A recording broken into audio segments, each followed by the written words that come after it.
So this is about building a company that's capable of implementing the strategy, assuming that we have created a strategy, whether it's cost reduction and cost efficiency strategy, or whether it's differentiation strategy, or it's a focused low cost strategy, or focused differentiation strategy, or best cost provider, the hybrid kind of middle of the road kind of strategy. Whatever strategy that you have developed, whether you want to be an exporting company, to go abroad, to go international markets, or you're going to choose to be using the route of franchising or licensing, or you want to have a joint venture or get into a partnership, or you want to have mergers or acquisitions, or do you want to have a strategic alliance to expand your presence. So whatever strategy that you've created, you still need people, the capabilities, and the organization structure to implement it. See, strategies are nice on paper. Strategies are great on the drawing board, where you have smart people looking at all the data and creating strategies. And also you're doing a competitor analysis, like you do your own SWOT analysis. You also carry out using the Porter's 5 forces, you figure out how competitive is the industry. You're also looking at, say, the Porter's diamond, firm specific, strengths or advantages, country specific, advantages. You look at all these elements and create a strategy for you, which you think might work for you. So you have strategy elements that are forecasting into the future, and you have strategy elements which are reactive. As you start implementing strategy, you realize certain things have to change. If you didn't see the pandemic hitting so hard, you thought a strategy might work. And as you start rolling out the strategy, you begin to realize the pandemic has altered the course of action for several companies in the industry. So you need to adjust, you need to adapt, and quickly change your strategy. Those are the reactive elements. And there are certain elements of the strategy which are no longer relevant. You might have to discard those elements. So obviously implementation has got to do with having the right people who are extremely capable. And it's just not people capability, it's organizational capability, which is also important. And then creating the right kind of structure so that implementation is possible. So let's dive in and see what's going on here in this chapter. So we want to understand what managers must do to implement a strategy successfully. We would also think about hiring the perfect people, smart people, talented ones with the right aptitude, motivation, and the right set of skill sets. It's not enough if you have that in the first place. You need to continue to train them, how to use the latest technologies, how to adapt faster. So, and then a big challenge is how to retain such talented people, motivated, having the right attitude, the right set of skills and competences. You want to retain them.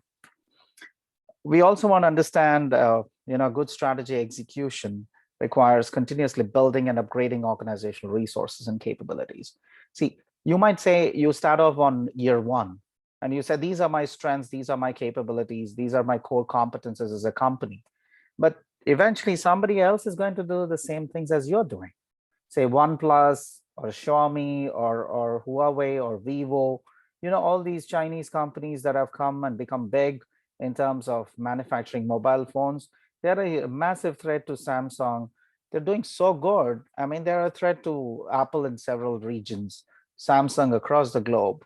And so you have to think about, how do we upgrade our capabilities as a company? We cannot just be casual and say, oh, we did great last year. We had core competences which were supporting our, what we are doing as a business, and we were able to attract a lot of customers. That might not be relevant anymore. You need to innovate, come back with more research and development, and continuously recalibrate your resources and capabilities. You also want to consider how to gain command of what issues to consider in establishing a strategy supportive structure. If you don't have the right structure, you're going to struggle implementing a strategy. Who's responsible for what? What is the authority responsibility relationship within the company? I mean, big organizations, when they go really big and they have not paid attention to the kind of structure, a lot of bureaucracies might set in. There are too many levels, redundancies, and then a lot of silos, Departments are not sure what they're doing. Coordination is a problem. Between departments, communication is an issue. And therefore, implementing strategy becomes really tough. It becomes laborious, and it takes a lot of time. And the efficiency of implementing a strategy is reduced because you don't have the right structure that supports implementation. So we will discuss about structure. And of course, we want to be aware of the pros and cons of having a centralized structure versus a decentralized kind of structure, or that translates to how decisions are made, and which are related to even choosing the right strategy from time to time. Again, if you remember very clearly from one of our chapters that we discussed before, strategy can be at the corporate level strategy. Corporate strategy can then be broken down into different business level strategy. Corporate, suppose you say, for example, Alibaba is a company, big company. So Alibaba has a corporate level strategy, a vision, a mission, values, and a corporate level strategy. But Alibaba has several businesses. Each of those businesses, again, can have their own strategy. If they're finance business, it's different. It's their e-commerce business, it's different. So all kinds of things happen with Alibaba's different businesses. So each of that business is unique, and therefore they have to have a unique strategy, which serves, trying to keep that particular business competitive. And then each business has several departments. So each department then has its own strategy: the finance department, the marketing department, the production department, maybe the logistics department, the HR department, the information systems or ERP or whatever department, quality control department. So each department has its own strategy. Then break it down into operational strategy. How do we actually serve customers? How do we have a liaison with our suppliers? How do we ensure that there is proper value chain activities? How do we add value at every level in the value chain itself? So these are called as operational level strategies: sales strategy, marketing strategy, promotional strategy. So these are actual implementations. So they are called as operational level strategy. Now, how do you actually have a centralized kind of strategy? And is it good to control everything at the center? Or do you want to go for a decentralized kind of decision making to choose the right strategy? Suppose School of Management has campuses in Vancouver, has campuses in China, has campuses in Abu Dhabi. Now, do you want to have a centralized part of the strategy, which we don't give freedom to other campuses to take a decision on? And what elements of the strategy we can decentralize it and say other global campuses have the freedom and space to choose their own strategy in serving local students, in having compliance to the local accreditation standards? So there is this mix of being certain elements of the strategy being centralized, decisions taken at the center, at the top, and there are certain elements of choosing a particular strategy which can be decentralized. So we are not trying to say centralized is good or decentralized is good or one of them is bad. No, you have to have the right mix of how you want to choose your decision so that it's very efficient, that you choose the right strategy in that region, that country, to serve your specific customers. What might work in the US might not work in Brazil. What might work in Brazil doesn't have to work in China, because customers are different, regulatory bodies are different, your competition is different. So obviously strategies have to be, certain elements of the strategy or choice of strategy have to be decentralized. So I'm trying to give you an overview connecting all the previous chapters that we took. So this is like a recap of all that we studied. Business policy and strategy is a capstone course. So what you took in marketing is relevant. What you took in finance is relevant. What you took as accounting ratios is relevant to this course. Everything that you studied in the bachelor's program in business is relevant to this course.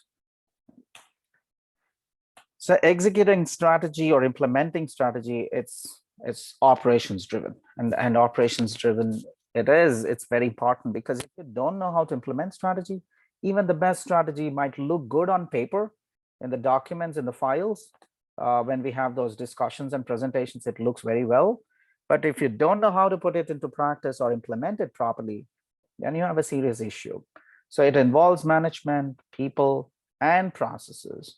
It's the job, the whole management team, not just a few people here and there.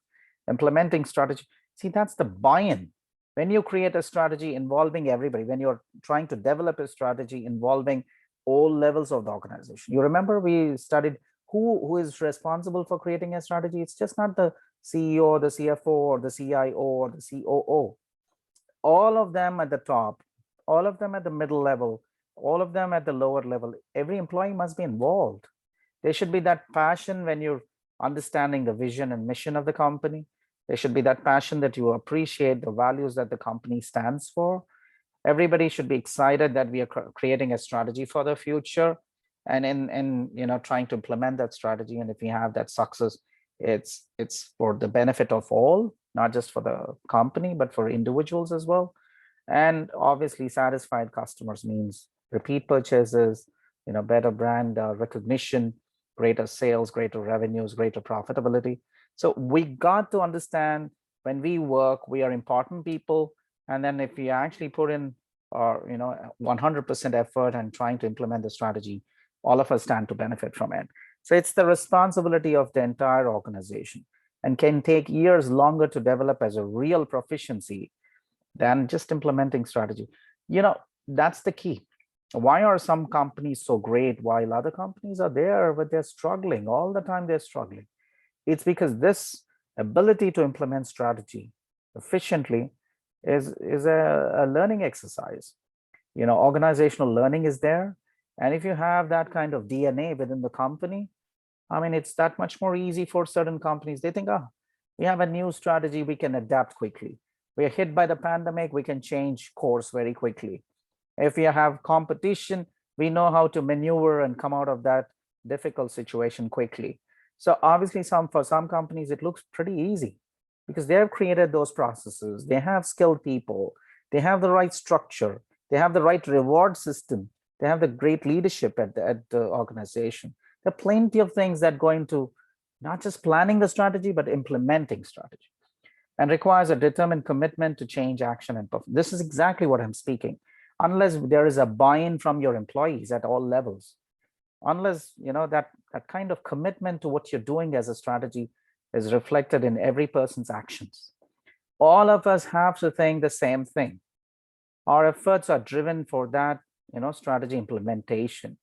And when we see that kind of benefit, when we link what we do to the larger interest of the company, which cascades, the benefits cascade to every individual in the organization. If we see that kind of connect, we're committed. So action becomes much easier, adapting to change becomes easier, facing crisis and overcoming these challenges becomes much easier and efficient. And obviously we don't lose time, we are not wasting resources, we are not duplicating work, we don't work in silos, we are that much more collaborative. So I'm trying to tell you, implementing strategy requires talking that language, getting everybody to understand that language, getting the buy-in to the new strategy that you have developed. Of course, supporting it with leadership, resources, training, having the right set of people and the rewards, and creating the processes, using the right structure. You have to have all of it. Even one thing is missing, you might still struggle implementing. The strategy looks great in a document, in a presentation, but the key is how to implement it. So committing to executing a strategy, it figures out specific techniques, actions, behaviors necessary for smooth strategy, supportive operation, following through to get things done and deliver results, and making things happen, leadership, and making them happen right, efficiently. That's management. So you need both things. You need the right set of actions and behaviors. That means you need people who are capable, who are trained, who are motivated, who have the right attitude. And we also need that follow through to get things done. So there should be control mechanisms, reporting mechanisms, feedback collecting mechanisms. Unless you do that, you're not going to be able to measure progress. If you remember the balance scorecard that we talked in one of our previous classes, we said it's important you study the existing competition. You got to understand how your finances are doing. What are the objectives? What are the measures and metrics? What are the initiatives?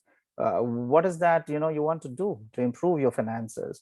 When you talk about customers, so what are their needs? What are their requirements? And what kind of initiatives do you have? How do you measure customer satisfaction? Are you really addressing their needs? And eventually you're trying to evaluate how much of what you intend to do for customers are you able to achieve. So we're talking of customers. Then we can look at learning and growth. Is our company focused on innovation? Are we able to create products for the future? Are we invested in creating new product categories? So that's learning and growth. Do we learn from our mistakes? 3M company, you remember the 3M example I gave you? Like tons and tons of product lines, always innovating. Small teams working, cross-functional teams, people from different disciplines working on, very innovative ideas. There's that passion, there's mentoring going on in 3M. So exactly what I'm talking of learning and growth perspective. It's not easy. You cannot create that 3M kind of culture very quickly. See, if you have those competences that are difficult to imitate, that is where you're trying to push back competition. If I want to compete with 3M, it's going to take a long time because it's a culture, it's the mindset, it's smart people, it's the processes that they have. Whatever happens in one product category in terms of innovation is leveraged across several product categories in 3M. They have time given, they have mentoring teams, they have resources provided to these small teams working on great product ideas. So obviously it's a lot of leadership, a lot of management things that are happening right for 3M. So, we can go on. I've given a lot of examples in the previous chapters. It's important that you can recall and remember. I like to teach in a way that connects all the previous 9 chapters. That's my style of teaching, because I feel everything that we speak in management is somehow connected to the other things. It's one system, well, several subsystems. If you understand some of the parts and you don't know how to connect them together, you're just a manager. You will never be a leader. But if you see the big picture and you also know how each of these subsystems have to be managed, and if you can connect those subsystems in an organic way, in a synergistic way, I mean, you're a leader.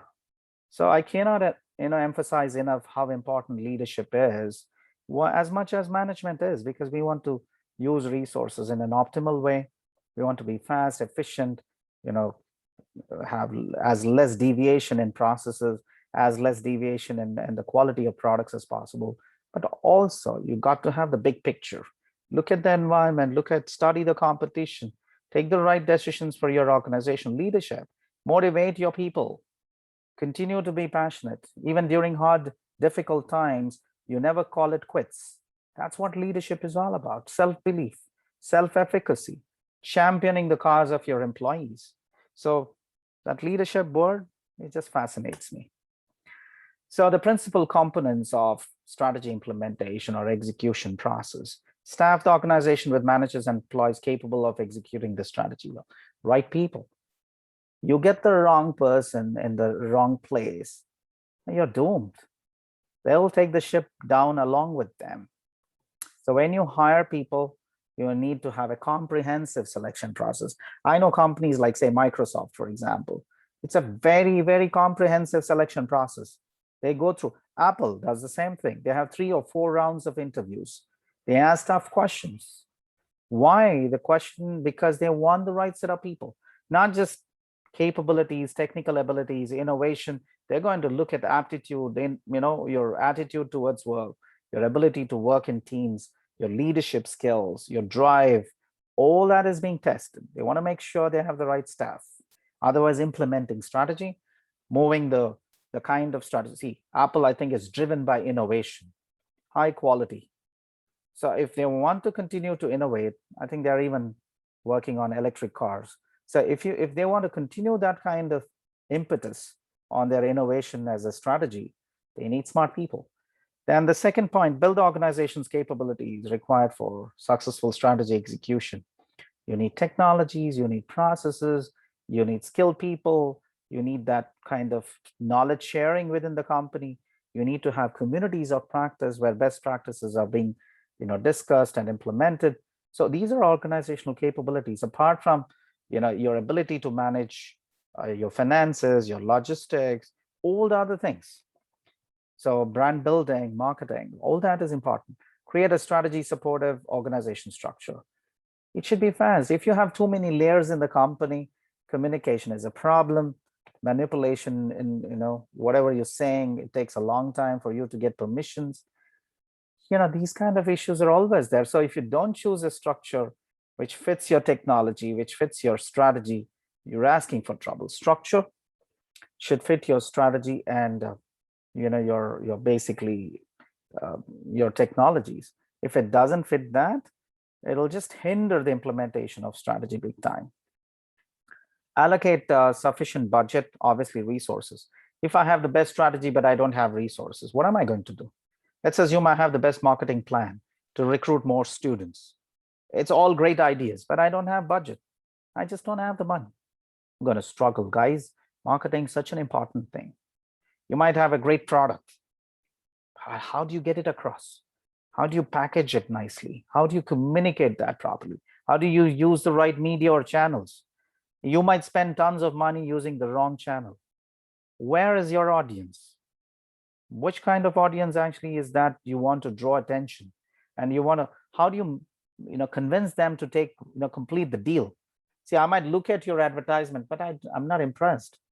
You cannot close the deal. Maybe the salesperson has to follow up and pursue and be, nice with you and give you all the supporting information. They should be trained. To close a deal is an art. Negotiation skills, persuasion skills, sales skills are extremely important. So I think all great companies, not just that they have great products, but they know how to sell. They know how to price their product. They know the timing. And they know how to bundle certain things, freebies. They can create an ecosystem and they can convince you to buy it, even if it's for a ripoff. So obviously, a lot of resources required and a lot of, things that are required for implementing a strategy. Institute policies and procedures and facilitate strategy execution. Fair treatment of employees, equitable ways of doing things. You need distributive justice, procedural justice when you treat employees, or even when you treat customers. If you don't create policies and procedures that are fair and that support, fair treatment and equitable treatment of your employees and customers, you have a problem. So policies, procedures, they guide your action. From the top person in the organization to the last person who is talking to the customer, your policies and procedures really helpful. You don't have to reinvent the wheel and waste your time because you have a clear policy, you have a clear procedure. Adopt best practices and business processes that drive continuous improvement. You are always looking at what other companies are doing. Let's benchmark. Suppose we are one institution. Can I find some other peer institutions at the same level? Can I find a couple of peer institutions which are at a higher level, ranked better than us? Can I find a few of my peer institutions that are ranked just below us? So I can look at what these categories are doing. Institutions at the same level, same size, same kind of program, same kind of, say, annual budgets, and same kind of programs that we offer. Some institutions which are like aspirational institutions, we want to be like them. So let's compare ourselves. Let's see what they are doing. What are the best practices? Let's benchmark so that we have that aspiration. And then we try and see how we can recalibrate our methods and processes to match theirs. We don't have to do the same thing, or we can come up with something even better, even more innovative. So best practices, benchmarking, like very important. Install information and operating systems. See, you want to keep a track of what's happening in the company. And how do you keep track? It's just humanly impossible that I know exactly what's happening in a big company with say 2,000 employees. It's almost, and if you're operating in more than one country in different regions, how do I keep a tab on what's exactly happening in production, in logistics, in sales, in finance, in accounting? How do I? The legal requirements, compliance issues, how do I keep a track? So you need information systems to track customer relationship. You need an information system to track enterprise resource planning. What are the resources that are being used? What are the processes that are happening? I need dashboards to show me how the production is doing. I need to have a dashboard to give me an update on the health of the equipment, the tools that I'm using. I need a dashboard to show my sales every month. What's happening? Is it going up? The trends are going down. Should I take an action? I need data analysis, and I want a dashboard to see that. I want a dashboard to see productivity of my human resource. How are they doing? How is their productivity? Right? I want to have a dashboard of almost everything that's going on in the company so that I'm on top of the game. And if I know I have to pay attention to something, I don't wait till it becomes terrible. I'll take corrective action pretty quickly. And that's the key. So that's installing info. That's the point number 7, installing information and operating systems that enable personnel to carry out their strategic roles, efficiently. Tie rewards, I just told you that. I mean, people come and work, but they should be given recognition, appreciation, development opportunities, interesting work, challenging responsibilities, all intrinsic rewards. But they also want extrinsic rewards. I should get an increase in my salary, a better benefit package, maybe a better office, more flexible work hours, plenty of other benefits that can be offered to me in appreciation of what I bring to the table, in appreciation of all the unique abilities that I bring to the table. Unless you have a reward system which really motivates, keeps people happy, and of course, it should be fair. I mean, it's just not few people take away the pie. You should have a fair distribution of the benefits. Say we did some cost saving. Does everybody get the benefit of cost saving in the employees? We had a big profit this time around. Do we have a gain share? Don't let only few people take away the rewards and benefits and incentives. It should go across the board. Every employee should be appreciated. Then instill a corporate culture that promotes good strategy execution. I was just giving you an example of 3M, a very innovative kind of culture, team culture, a culture that's focused on innovation, a culture that's focused on processes, cross-fertilization of ideas from team members who come from physics, who come from biology, from material science, from designing. All kinds of people work on projects in 3M, and exercise the internal leadership needed to propel strategy implementation. So I talked about leadership. Any questions till now?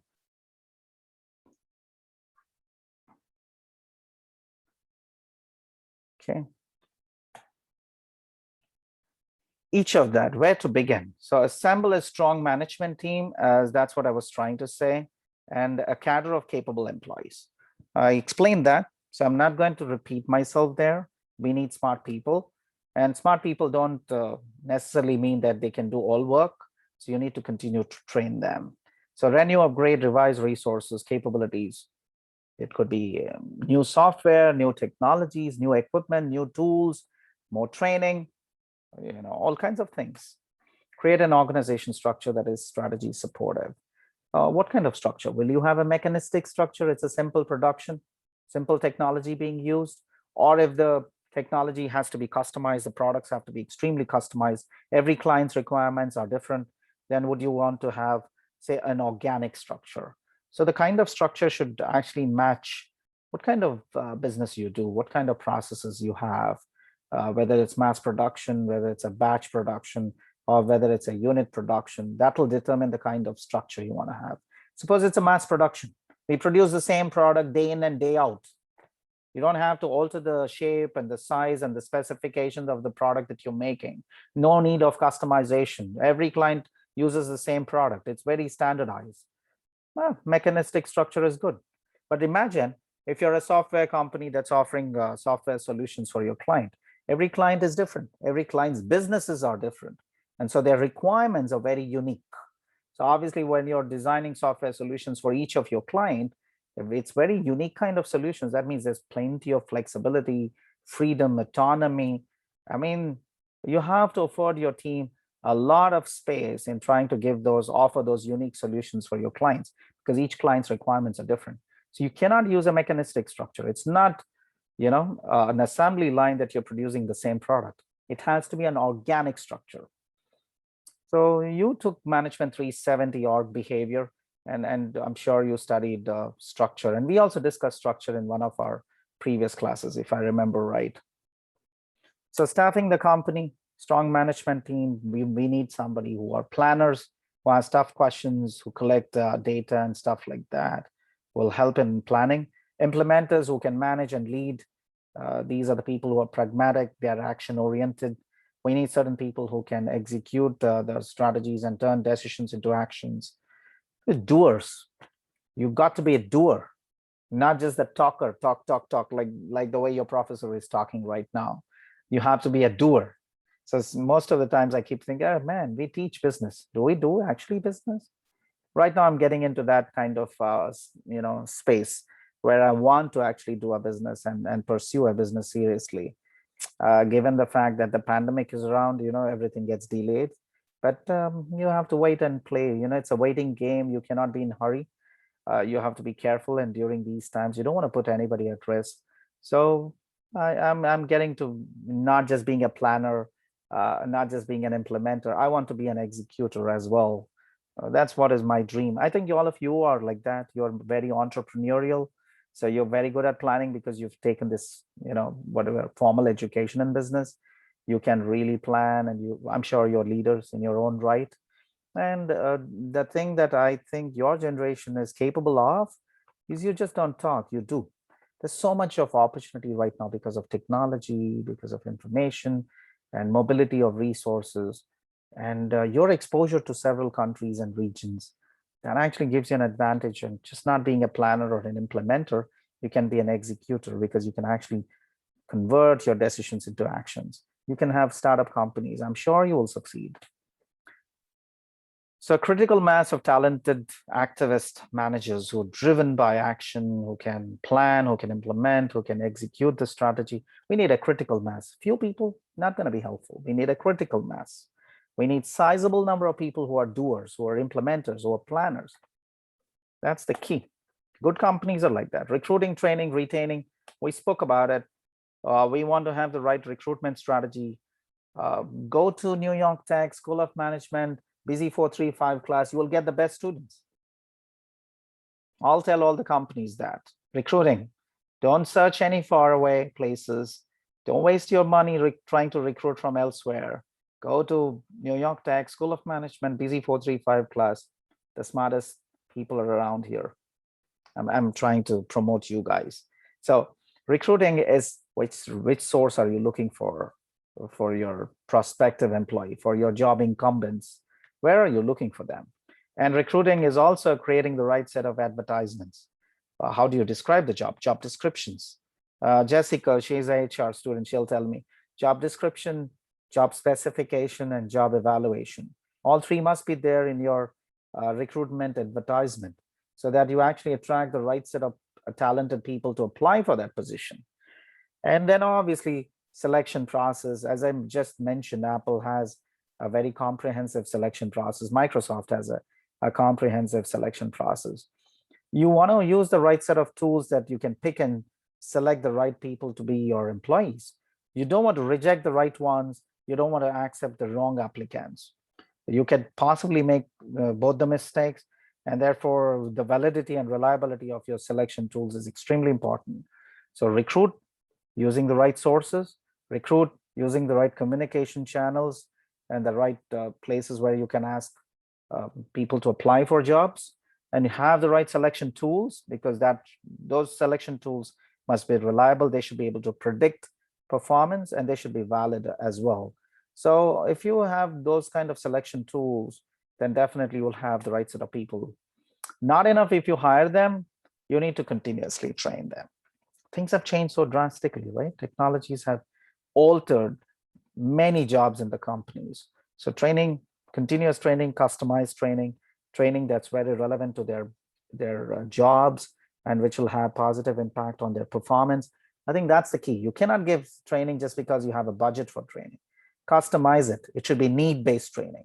Training should be effective.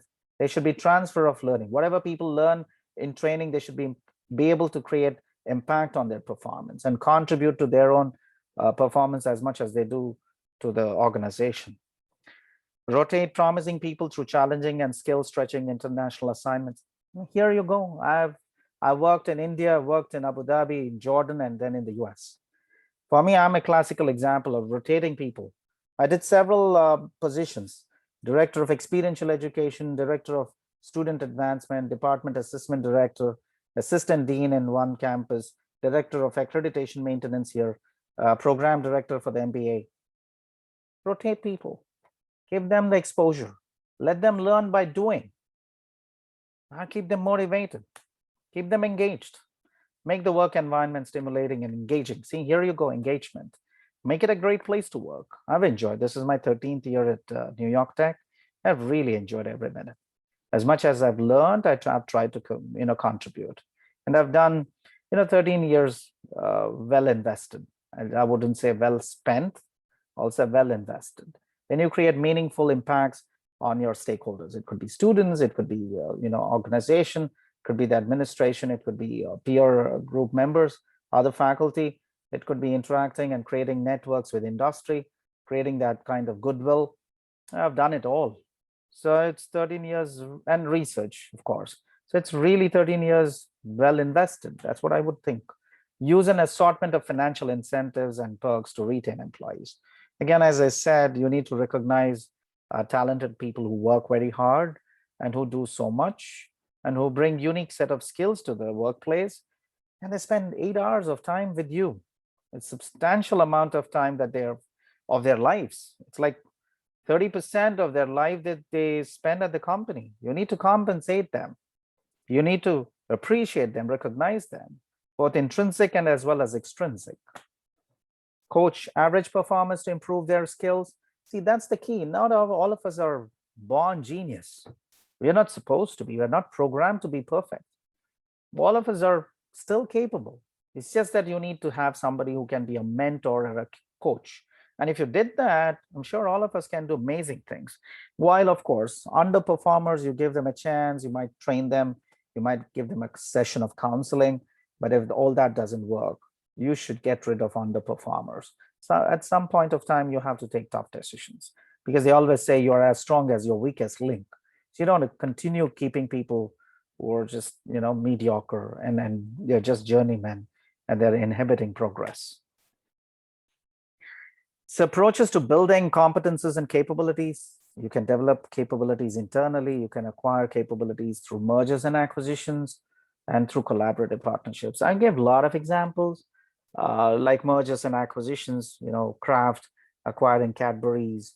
We spoke about UA Exchange acquiring Travelex. We spoke about Masdar. It's a conglomerate of companies working together on renewable energies. So you could do all of that. And companies like Apple develop their own internal capabilities. Huawei, partnering with Leica, a German camera manufacturer. So all these kind of, you're combining capabilities. You could do it internally because you're investing in R&D, or sometimes you might say, okay, let me save time. We have a great partner here. Can we collaborate? Can we synergize? Can we create a joint venture? What can we do about it? So you see it in automobile industry, mobile manufacturing industry. You see those kind of collaborations everywhere. In the airline industry, ticket sharing and all that kind of things happen between airline companies as well. So we learn from each other, and we can develop certain things internally, capabilities, right?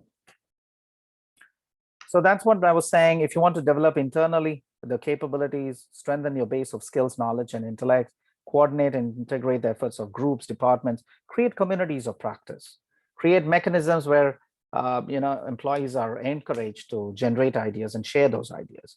Can you create repositories where you can have these wonderful ideas or processes or methods and tools or technologies that have been developed? They're archived, they're there in the databases for somebody to retrieve and use them and apply them. So obviously you can do plenty of things within the company, create the infrastructure, create the motivation for people to share their knowledge and continue to pass on that tacit knowledge. Can they document that tacit knowledge and their experience into some organized documents? And can they create that explicit knowledge? Can you combine possibly certain knowledge sources? And can you possibly internalize certain things that you observe from other competitors? Some best practices, can you internalize it? So that SECI model of knowledge management, if you took management 311 knowledge management course, you know the SECI model: socialization, externalization, combination, and internalization, where tacit knowledge is converted into explicit knowledge. Two forms of explicit knowledge can be combined together. Certain explicit knowledge that you have actually read from documents or from manuals, process manuals, you internalize it, you actually put it into practice, it becomes part of your experience. That process is called as internalization. So all that is possible as integral to creating capabilities within the company. Setting stretch goals, I mean, that's a wonderful way of challenging people. So think strategic about a firm's knowledge and base. and then skill-based, and then you can set stretch goals. Suppose I put, just for the sake of an example, suppose I put Jessica from one department to another department, a mover. It's just kind of create that kind of tension in Jessica. I just moved her out of her comfort zone. She has those adaptive tensions. She will adjust, she will adapt, and she will build on her adaptive capacity. So obviously her competence has increased, by creating optimal stress, not too much stress. I don't want to destroy Jessica's sense of self-esteem and confidence, but I try and support her, give her all the kind of resources, but I push her out, nudge her out of her comfort zone, give her some stretch goals. It builds her competence and capabilities, exactly like how we promote people.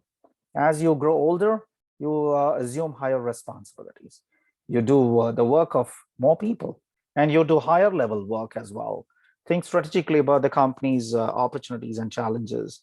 Refresh, update, upgrade competences. It could be technical, it could be intellectual, it could be social capital, relational capital, cognitive capital, networking capital. All kinds of capital can be improved for the company. Mergers and acquisitions, why do companies go for mergers, or why do they acquire other companies? It's a market opportunity. Obviously, you don't want to. Google acquires a lot of companies. Why? They don't have to do it all by themselves. They have the money and they acquire like crazy. We saw all the Google's acquisitions, right? The question of competitive necessity. Why does Google acquire these companies? They want to stay competitive. Alphabet, the parent company, acquires so many smaller companies across the globe. A question of successful integration. You might acquire a company, but you need to successfully integrate either the brands or the kind of strategies or the management skills, the decision-making skills, technology integration. Those, you have to realize the synergies quickly. There's no point in spending money and acquiring a company and you cannot realize the synergies quickly enough. I mean, you're just wasting resources. Accessing capabilities through collaborative partnerships, I spoke about it. When you collaborate with suppliers, for example, Huawei is collaborating with Leica. They learn a lot from Leica. And so is the case with Leica learning from Huawei. So when two companies come together and collaborate, you learn. When you collaborate with a supplier, you learn. You get certain skills. And when you collaborate with certain distribution networks or channels, you learn. Collaborate with a firm that has complementary resources. For joint ventures, collaboration from learning from each other. This has been very, very helpful. And these are all external sources. Training, we spoke about training. So I'm not going to go back here. It's about, skill-based, competences that you want to develop. And it has to be, this is what is important for you guys. When you finish your bachelor's in business, you just can't be satisfied with it. Maybe you want specific skills and certification that the employers are looking for. So don't think your education is stopping. If this is your final semester, never ever assume this is the end of learning. Learning is a lifelong process. So you need certain skills that keep you employable. What skills I had last year, maybe not enough for me to keep my job this year. I have to upgrade. I know a lot of my colleagues and friends from India who work with several companies here in this field of software. Every time they have to upgrade. Otherwise, they will not be competitive. They will be easily replaced. If you want to be strong with your position and you still want to continue to be employable and considered as a valuable asset to the company, you have to upgrade your skills. It's a lifelong process. So executing capabilities and competitive advantage, it's how you implement a strategy that will get you the competitive advantage.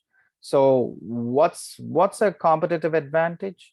It's something that's difficult for other companies to imitate, like 3M's example as I was giving. How do you imitate 3M? It's a combination of many things, including culture. So resources, capabilities, lowering the cost of what you're doing, enabling your company to adapt to the market conditions fast, and you can beat the competitors in terms of quality, in terms of the product range, in terms of value that you're creating for your customers. I think 3M does all of that. Structure, we talked about structure. So the value chain, the structure, and how much of authority you want to delegate. Do you want to keep everything centralized? Do you want to decentralize? That was the example I was talking of. So what is that you want to do? Create a structure that matches your technology. Create a structure that matches your strategy. So unless you do that, you're not going to be flexible enough.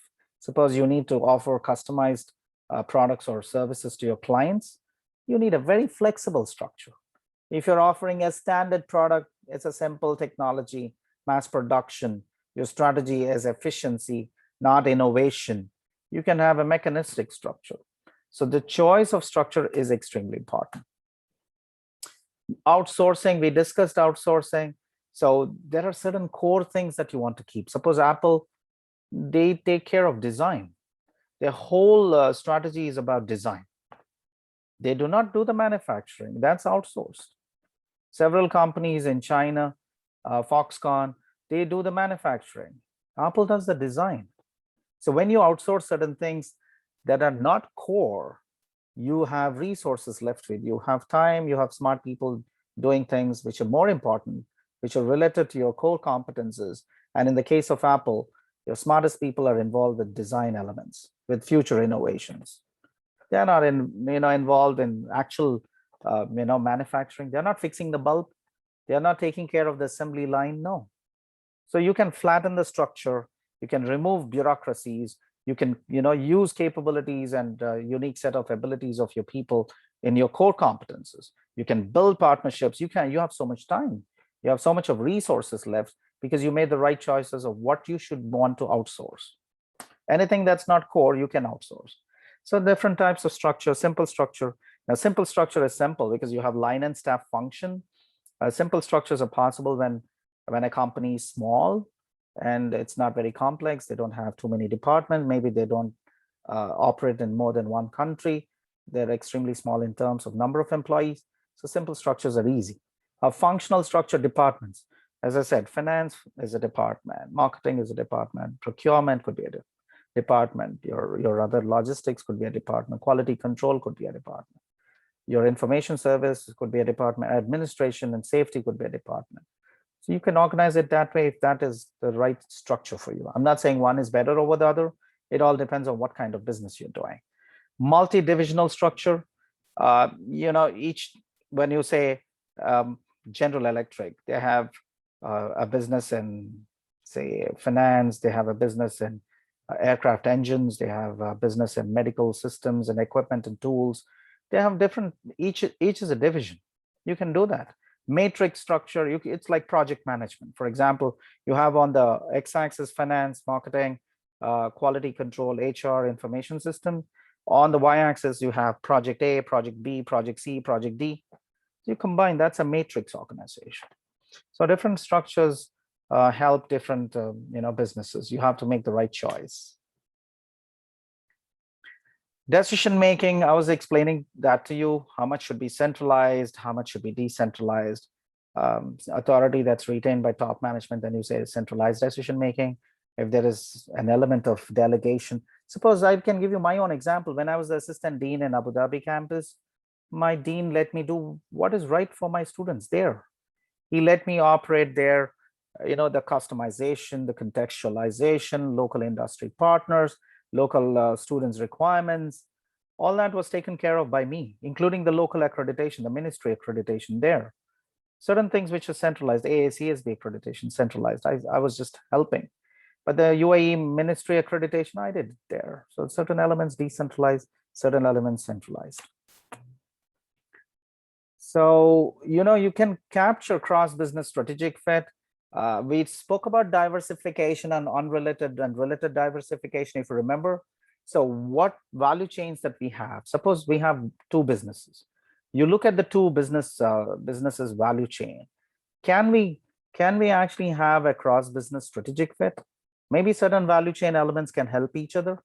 If you want to make a decision to acquire another company, if there are certain value chain matching elements, then that's a very good case that I need to acquire that company.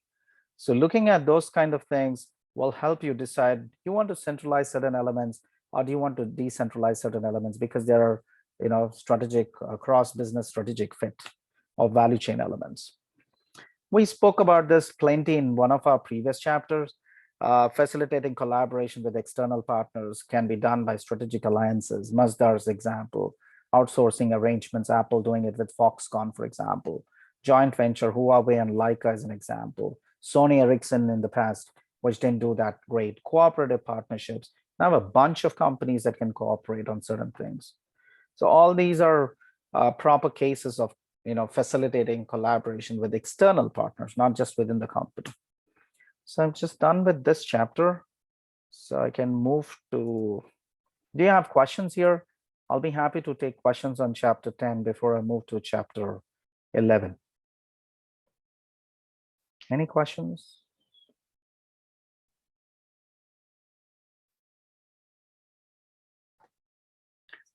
Now, chapter 11 talks about actions that promote good strategy execution. It's managing internal operations. Several times, in the past, I've said, if you're opening a restaurant or if you're opening a coffee shop, you might have the best coffee, you might have the best equipment, the best processes, the best people serving the food or coffee, making the coffee. So you might have all that. But if you don't keep a close tab on your operations, internal operations, you might just fall apart. You don't know how to manage your finances on a daily basis. You don't know how to manage your customers on a daily basis, and the complaints that you might have on a daily basis, issues that can crop up on a daily basis. You still might struggle. So we are focused here on internal operations. Learn why resource allocation should always be based on strategic priorities. You just cannot waste resources. Remember, resources are limited. They are not unlimited. All this competition, all that discussions that we have had till now is because resources are limited. So is the case with the planet's resources, dear. If today we are struggling as a species, I think because we have not paid attention to the planet. Resources are limited. If we are not responsible towards the planet and to the communities that we operate in, we're going to struggle. We're going to go down with everyone else. And so is the case with money and your human resource, your physical assets. All these are limited. You got to use that very judiciously. Prioritize them. Understand how well-designed policies, procedures. I just mentioned that in the previous chapter. Policies, procedures, very important. They guide your action. They make sure that you're taking action that is consistent and that there are no issues because of inconsistencies. Process management tools that drive continuous improvements in value chain activities. You have operating systems, and information systems, which I spoke about, ERP, customer relationship management, all kinds of dashboards. That's there again here. And how well-designed incentives, reward systems are very powerful tool in trying to support all the effort that your employees are taking up. We'll go quickly. This is a simple chapter, I believe, so we'll do it fast.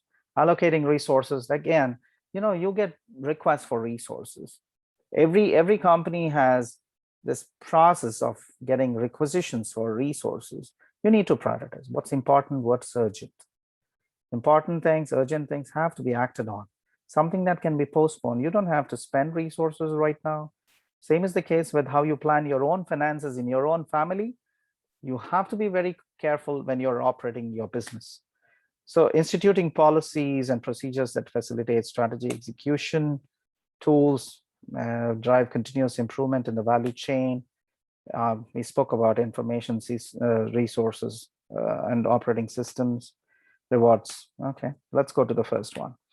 Screen resource request carefully. Anybody who is making a request for resource, I just got a phone call from my colleague just in the evening asking, Prabhakar, you made a request for a research assistant.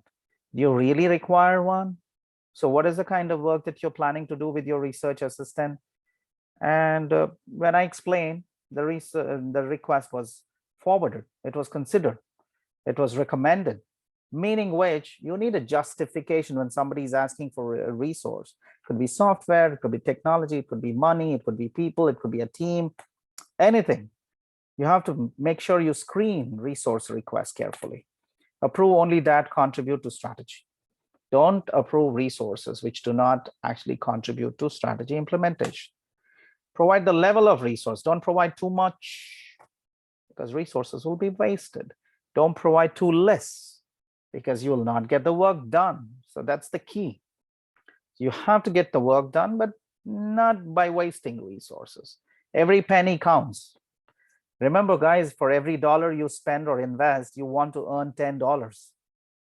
That's the key, okay? You don't want to spend $1 and earn, half a dollar. That will be a shame. You will not be successful as a business. So shift resources to high priority activities, which is the most important thing. You cannot just ignore it. Do not fund those low hanging, requests and forget the top priority requests. That's the key. Policies and procedures, I spoke enough about it. They provide top-down guidance regarding how things to be done, ensuring consistency. That's what I said. And you want to create a work climate that facilitates equity and fairness and justice. So what do policies do? Again, a very quick recap. It channels individuals' efforts along strategy, supportive paths, aligns the actions and behavior requirements for good strategy implementation, places limits on independent action. It's not I can do anything because I'm your boss. I need to follow a policy. I need to have a set of criteria. I need a particular procedure. It's not the whims and fancies of an individual. We should be responsible. And for us to be more responsible, we need to refer back to policies. Every organization has a policy manual. We have a bunch of policies that are available on the website or shared among employees through regular communication on the intranet. They do that. And improve the quality and reliability of strategy implementation, help align and coordinate the strategy implementation between individuals and groups, and also facilitate creating the climate that's important for a fair and transparent way of doing things. I did mention benchmarking. There are many ways you want to look at continuous improvement. One of it is benchmarking and best practices. You can benchmark against the same level of institutions or organizations. You can benchmark against organizations that are a little bit better than you, or you can benchmark against organizations which are maybe in the same life cycle stage, probably. And look at all their best practices and see what you can do to implement those or to improvise on those best practices. And then total quality management. You want to create a culture where you think quality and where you work on quality improvements. It could be quality improvements in the production process. It could be quality improvements on how you treat your customers and the kind of service that you provide for your customers. It could be quality improvements in how you manage work and your family life. It could be plenty of things in the social space itself. How do you make improvements to the social life at the workplace? So you want to create that kind of stress-free environment where employees are happy to come and work. So quality improvements can be in the technical side, in the social side. Then you have process engineering. These are quantum changes. When you look at making a quantum change to the way you're doing business, suppose I completely change the technologies that I'm using in the company, or I completely change the operating system that I use for my products. And that's process re-engineering. I could completely alter the business plan, the business model itself, the format. I was a brick company actually having physical stores. Now I completely go online. That's re-engineering. I realized that I can't have only physical stores. I'll be out of business. Survival will become very difficult. I changed my format. I have 80% of my sales now online, only 20% stores. It happens. Banking has changed like that. E-commerce has changed like that. So many things, including food now because of the pandemic. Everything is DoorDash, Uber Eats, whatnot. So process engineering can be quantum changes in the way you operate. Six Sigma, everything in the organization is looked at as a process, and processes have variation. Suppose you say production process. There are variations. You will have problems with quality, and variations are there. I'm teaching. I cannot have the same quality every class. I'll have variations. So every process, everything in the business place is a process, And every process has variations, but those variations cannot be beyond a particular limit. Six Sigma is making sure you're not going to have more than 3.4 defects per million. If you're producing 1 million products, maximum defects that are permissible under Six Sigma is 3.4 defects per million products. That's the normal distribution. Why is the bell curve like that? Because you have variation, plus or minus variation. And how many defects are you permitted to have at the max? 3.4 defects per million. That's pretty tough quality control. Okay, so we go with benchmarking. So engage in benchmarking to identify the best practices for performing an activity, adapt those best practices in your company, continue to benchmark against best in the industry, best in the world performers. Maybe I can compare myself with other American companies. But then I start comparing myself with other European or other Asian companies. Then move closer to operating excellence in performing the activity. See, historically, Japanese automobile companies were comparing themselves against American automobile companies. They learned from American quality gurus how to manage quality. And the Japanese automobile companies did so well, and they mastered quality management, they mastered efficiencies in their product design and product manufacturing. They did better than their American counterparts. So they benchmarked, they learned, and they started outperforming American companies, car manufacturing companies. So you learn from each other and you continue to learn. Learning is a lifelong experience, not just for individuals. It's a lifelong experience for companies. And you can do that. Toyota for just-in-time management.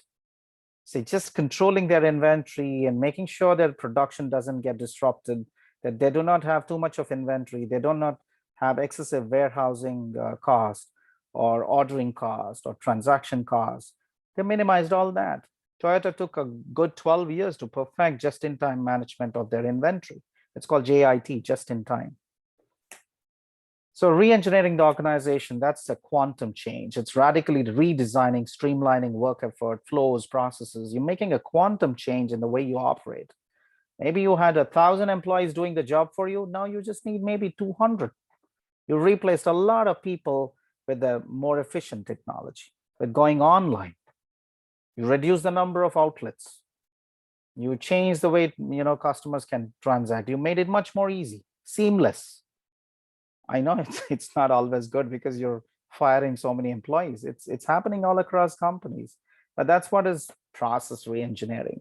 I've seen in Abu Dhabi, for example, the gas stations, they used to always have people who were doing the filling job.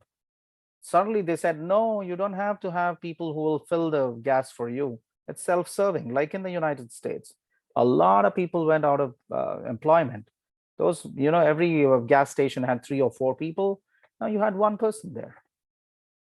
It's sad, but that's how, and how did they make that happen? Because you have those easy ways of paying, and you can do it all by yourself. You include technology integration there. You can replace people with more efficient technologies. I don't know if it's good because a lot of people lost their jobs, but that's what is business process re-engineering.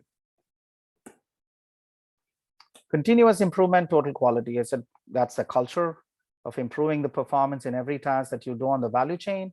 And it comes from this word called Kaizen, which means continuous improvement. Small improvements in everything. Guys, that's the key. You and me, we cannot have this quantum leap. Can I be a completely different person tomorrow? I can't. But can I be a different person next year by the same time? Next year? Yes, because I every day learn something. I become a better professional, better professor, better individual, better human being by practicing, by making small continuous improvements. Kaizen is a wonderful concept. You do something repeatedly every day, you will become an expert. There's no going. Even the toughest of skills can be learned if you're consistently working on it. It could be communication, it could be math, it could be counting, it could be IT skills, computer skills, maybe programming skills, I don't know. You work on it every day. Give it like a year. You're an expert in that. There's no doubt about it. So continuous improvements, not just relevant for companies, it's relevant for you and me. Six Sigma said that everything, we want to reduce the variability in the process. So it's basically saying all work is a process, all processes have variability, and all processes create data that explain what's actually causing that variation. You want to solve that variation. The cause effect Ishikawa diagram. You want to find out the direct causes of the problem. You want to find out indirect causes of the problem. What's causing a variation in the process, or what's causing a variation in the quality of the product? Find out the direct causes, find out the indirect causes, and eliminate those causes as quickly as you can. These two slides, I think, are very important. Please pay attention to that. Say, suppose you're doing Six Sigma for a new project. First, it's a new project, but you want to make sure you don't have too much of variation. What you think you want to do, you should be able to do it and deliver it to your customers. So define is the first step. Define your project goals and customer requirements. If you have customer requirements and needs and interests, their preferences at the core of everything that you're doing, I think you're in good space. Measure. How do you measure and determine what our goals are and what our customers need? Is it in function, durability, performance? Is it in value? Is it what is that the customers are looking? How do you measure it? Ergonomics, user interface, software, it could be anything. Analyze what existing process options do we have to meet customers' needs. Do we have the technologies? Do we have the skills? Do we have whatever equipment to do what the customers really require? Design. Should we use an old or new process? If we have a good process, we have good technology, you don't have to worry, you can do that. But if you think you need to upgrade, use artificial intelligence. Use nanotechnology, for example, and you have to acquire it. 3D printing, maybe it's required. So if customers need something very, very specific, 3D printing technologies. There are 3D printing houses these days. A house is 3D printed, and then the whole place can be furnished later. So what kind of technology? Is your existing technology good enough? Or should you acquire a technology? Should you buy the best technology from Italy? You want to buy the technology from Germany? From where? Do you need to acquire it? And is it worth it? Will you get return on investment? Will it be financially feasible? Then verify. Design performance. How well is your new product performing? It should be consistent. It should be durable. It should perform. You don't want complaints. You don't want bugs in the product. You don't want issues. You don't want to have an expensive recall of your product. And does it meet your customer needs? Or does it exceed your customer expectations? You got to make sure, right? So this is for new projects, the Six Sigma way of looking at DMADV, define, measure, analyze, design it, then verify, are you meeting customer needs or exceeding their needs? But if you're looking at, say, existing processes or products or whatever you're doing, what do you do for Six Sigma? Define what is causing the defect or variation. Define it, find it out. It could be direct causes, indirect causes, which I said is Ishikawa diagram, cause and effect diagram. Measure, collect data. You need data. What's causing the defect? What's causing the variation?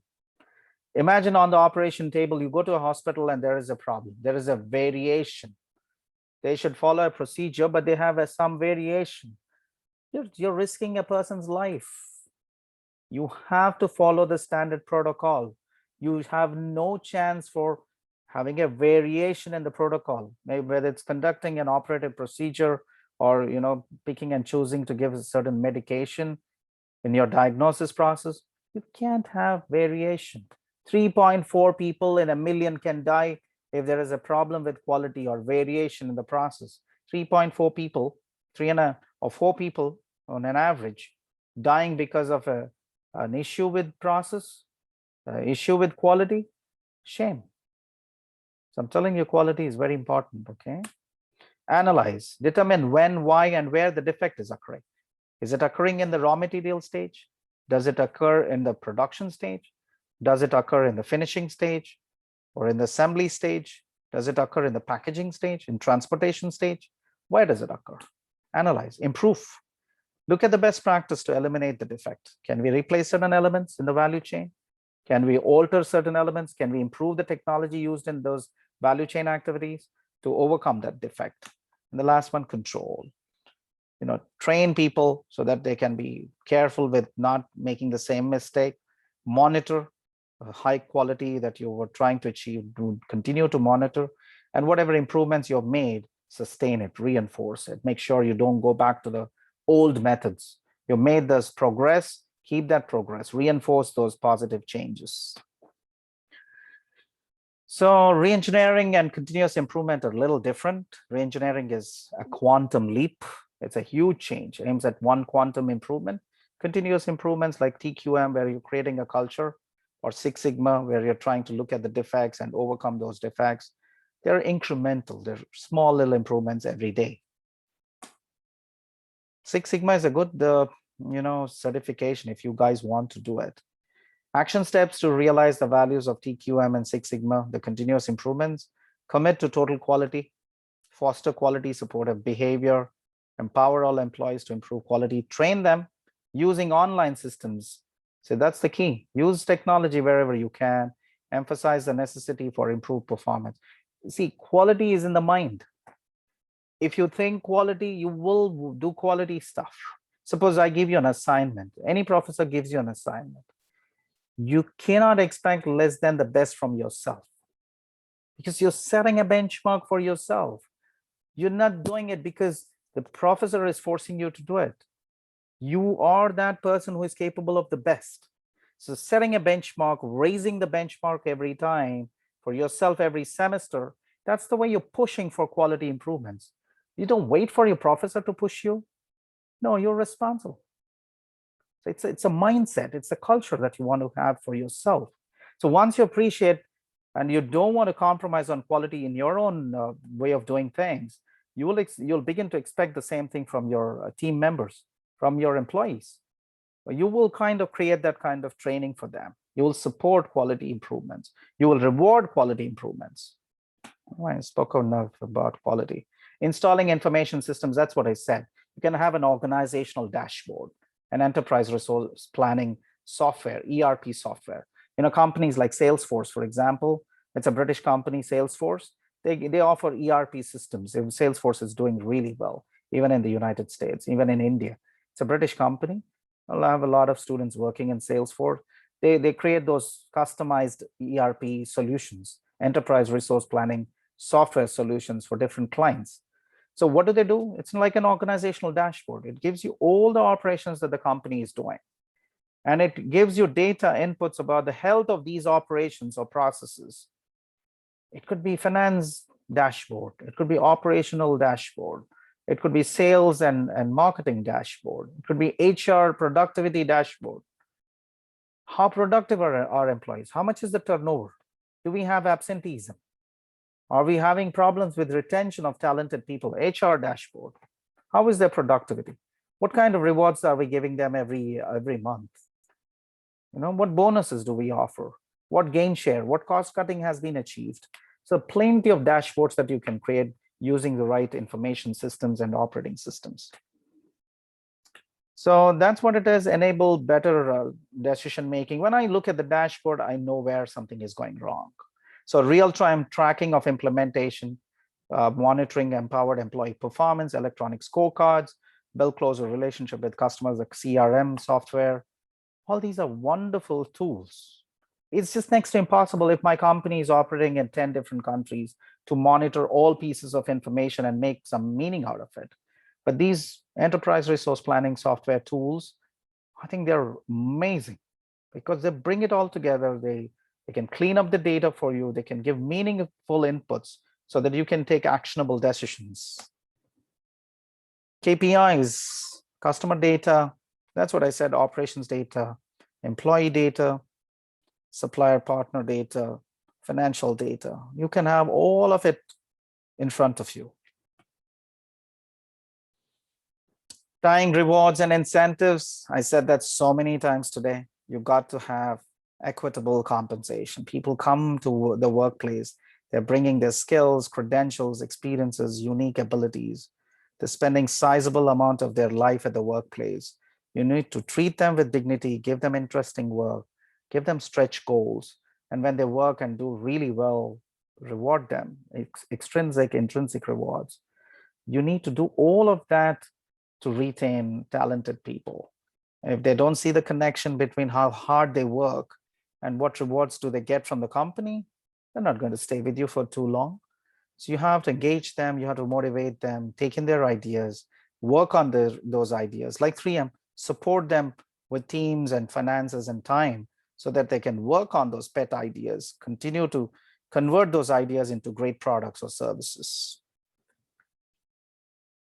Non-monetary approaches provide attractive perks, fringe benefits. I know companies that give employee stock option plans, they give deferred bonus, they take care of spousal concerns, they get your spouse a job, they take care of your children's schooling needs. Google even takes care of your flat tires. There's so many benefits. Give awards and other forms of public recognition.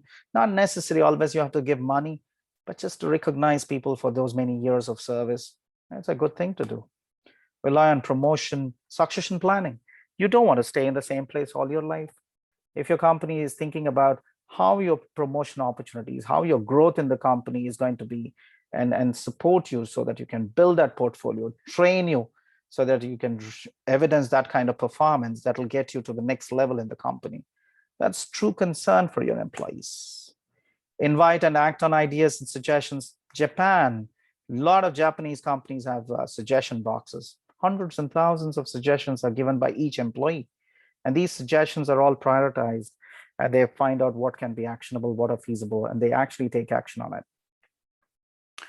Create a work atmosphere of caring and mutual respect. I think there's no argument against that. Good companies care for their employees, they respect them and revere them. And that's the key. And state the strategic vision. It should be inspiring. I try to inspire you today. I don't know if I managed to. Share the firm's critical information. Transparency, very important. Maintain attractive office space, facilities, always a good thing to do. Guidelines for making the compensation system really effective. Make financial incentives major, not minor piece of the total compensation. People want to be compensated. They have a family to support. So have incentives that extend to all managers and workers, not just top management. That's the key. When you have ethical practices and reporting systems and transparency, you are accountable for executive compensation. If you just get the CEO and the top management to take all the money, I mean, and then you don't compensate your managers, supervisors, and workers enough, you're going to struggle as a company. Every person is important. Administer their reward system with objective analysis, evaluation, and fairness. Keep the time between achieving targeted performance outcomes and payments of the rewards as short as. If you did something this quarter, I cannot wait till 2 years later to give you an award or reward. You have to be compensated pretty quickly because that reinforces your positive behavior. Thorndike's law. Only behavior that is reinforced is repeated. Only behavior that is reinforced is repeated. So if you did something good this quarter, I need to say good things to you this quarter. I need to give you an award or a reward this quarter. Then you will repeat it next quarter again. Avoid rewarding efforts rather than results. So obviously you want to focus on results as much as you want to focus on the means. The means are important. You want to be ethical in your means. But again, you want something that's measurable, that's impactful, that's high quality.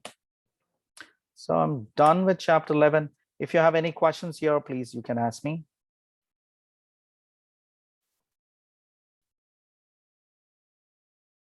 Questions?